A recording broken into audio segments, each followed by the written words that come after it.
Partant de ce constat de l'application Silo, l'architecture orientée service qu'elle va proposer, c'est d'identifier finalement les composants et les besoins business communs et d'en faire des petits blocs appelés services. Donc on voit ici à gauche, en fait, la vue silo des applications. Donc par exemple on a 3 applications, hein. Une pour faire du planification, d'autres pour faire des commandes, et une troisième pour faire de la compta.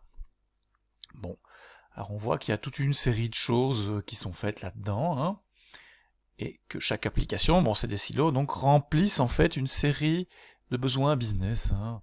Par exemple, quand on veut traiter une commande, il faut vérifier le statut du client, il faut déterminer si le produit il est disponible, vérifier le crédit du customer, et puis voir faire le statut de la commande, hein, etc.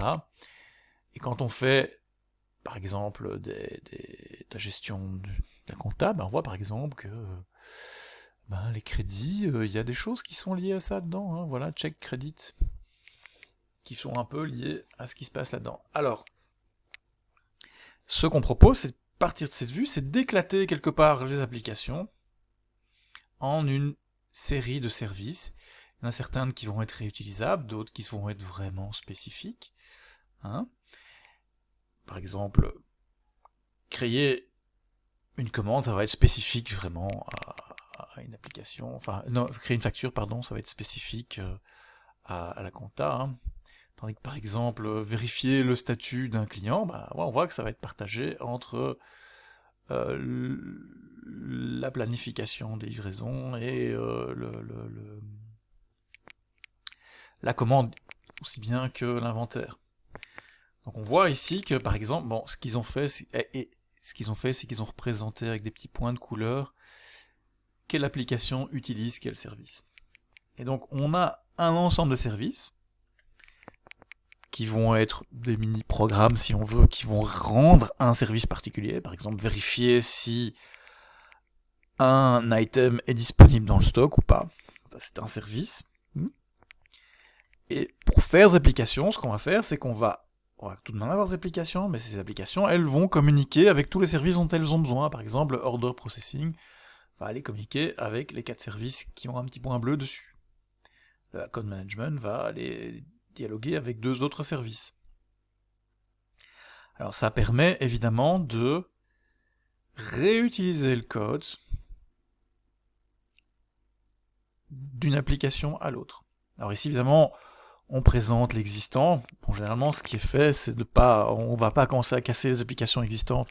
C'est quand on va faire de nouvelles applications ou faire de la maintenance sur une application, on va essayer d'extraire des services des applications existantes ou dans la nouvelle fonctionnalité va être faite sous forme de service au pluriel. D'accord ? Donc voilà, alors maintenant, qu'est-ce que c'est qu'un service, hein ? Alors ce qui est important, c'est le point de vue business. C'est que c'est une activité business avec un résultat concret. Donc par exemple, cette pièce est-elle disponible dans le stock ? C'est clairement quelque chose qui est lié au business, et il y a un résultat concret, on dit oui, non, c'est disponible ou pas. Ce service, il doit être indépendant. C'est-à-dire qu'il va rendre le service en lui-même, il n'est pas dépendant de l'application. Il n'est pas dépendant du contexte dans l'application va s'exécuter. Il peut éventuellement faire appel à d'autres services, d'accord, mais il n'est pas dépendant d'une application. Il est autonome.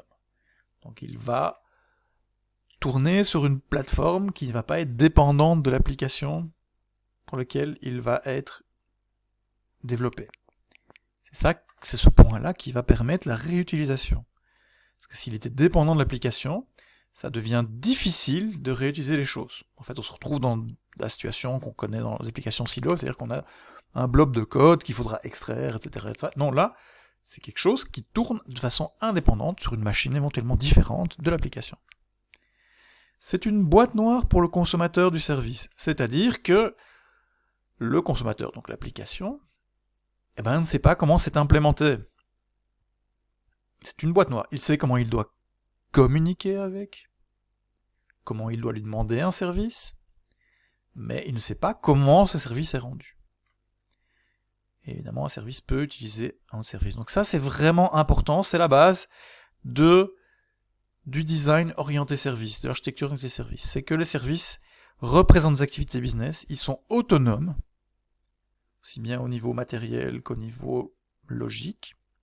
C'est une boîte noire. Ça, c'est important parce que l'application ne doit pas se baser sur la façon dont le service est implémenté pour faire sa logique. Donc ça veut dire qu'on peut réimplémenter le service d'une autre façon, du moment que le service rendu est le même et que l'interface reste la même. On peut utiliser le service dans plein d'autres contextes.